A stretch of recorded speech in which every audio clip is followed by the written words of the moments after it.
بھارت کی جانب سے مقبوضہ کشمیر کی خصوصی حیثیت ختم کرنے کے اقدام کو 3 برس مکمل ہونے پر ندائے کشمیر اسپین کے زیر اہتمام ایک احتجاجی مظاہرہ کیا گیا، جس میں پاکستانیوں اور کشمیریوں نے بڑی تعداد میں شرکت کی۔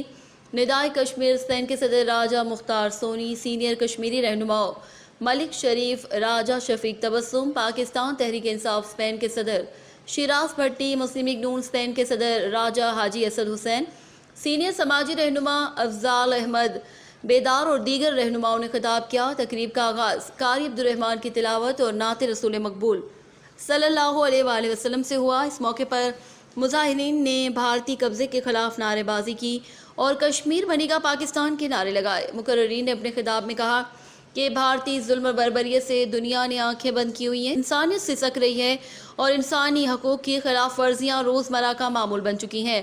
مقررین نے خطاب کرتے ہوئے کہا کہ بھارت کو غیر آئینی اقدامات واپس لینے ہوں گے اور کشمیریوں کو ان کی مرضی کے مطابق جینے کا حق دینا ہوگا۔ شیراز بھٹی نے خطاب کرتے ہوئے انسانی حقوق کے خلاف ورزیوں پر بھارت کو شدید تنقید کا نشانہ بناتے ہوئے کہا کہ جنونی مودی کے ظلم و ستم کو روکنے کے لیے دنیا کو اپنا کردار ادا کرنا ہوگا۔ انہوں نے بھارت میں اقلیتوں پر ڈھائے جانے والے مظالم کی بھی شدید مذمت کی۔ کشمیر بنے گا، کشمیر بنے گا، جب تک کشمیر کی آزادی نہیں ہوتی ہماری جدوجہد جاری